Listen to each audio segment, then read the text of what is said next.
gimė, mirtis žiedais gelmėn, dubysas sklenda. Laiškų kapai sudužo, užsnūdusi naktis, miškų tremtin įpinta.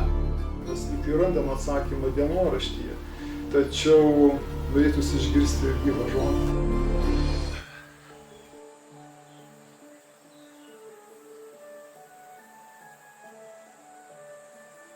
Labadiena. Labadiena. Kieta. Ir kur einat? Graži diena. Noriu gamtą pasigrožėti. Gal įkvėpimo atrasti. O kas gi jūs čia atvedė? Šiau pasivaikščioti savo pamėgtais takais, miškais, traukiu namų po truputėlį. O ką jūs čia turite namuose? Šioje knygoje telpa viskas. Tai mano dienoraštis, mano eskizai. Dienoraštį? O, aš irgi turiu dienoraštį. Garsaus lietuvių partizano Dzūko. Knygą netgi į mišką atsinešė. Turbūt gražių vietų žino. Aš irgi noriu atrasti ramų kampelį, savo knygą užpildyti.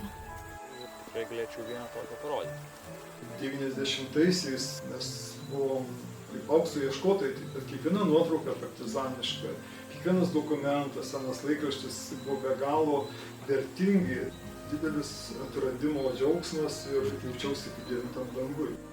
O ar esate skaičiusi Dzūko dienoraštį? Teko skaityti. Tai kokį įspūdį jums paliko ši knyga? Įspūdis labai stiprus. Žmonių atsidavimas dėl tėvynės.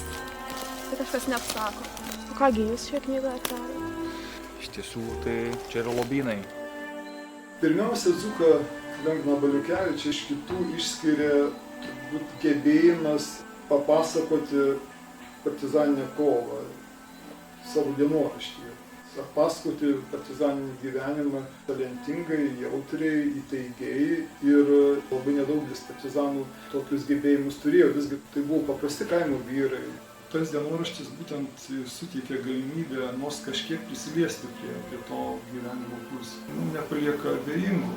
Kad ir kaip sunku būtų, kartais reikia priimti sunkius sprendimus. Ta knyga man ir yra įspūdinga, kad joje kalbam apie tuos pasirinkimus, kurie iškyla sudėtingomis sąlygomis. Tai tiesų Dzūkas, kaip ir daug kitų lietuvių, išreiškė stiprų norą kovoti už savo tėvynę, savo Lietuvą, tą daryti iki laisvės arba iki mirties. Tas ryžtas labai stipriai pulsuoja iš Dzūko dienoraščio.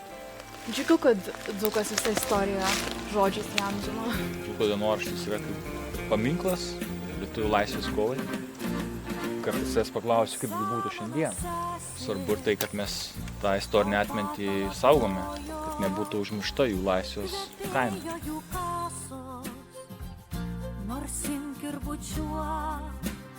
Atpažįsti šią asmenį? Aišku. Lionginas Baliukevičius Dzūkas. Tiltas laikosi ant kolonų. Kaip tikėjimas tada ant vadų pečių, o kelias į mūsų lietuvėlę ant jų aukų. Kai mėnuo atidarys taką praminė per degančią Tokia graži simbolika. Na, o dienoraštis irgi tarsi tiltas, jisai sujungia tas dvi Lietuvas. kulka paskutinė dangų išrašė.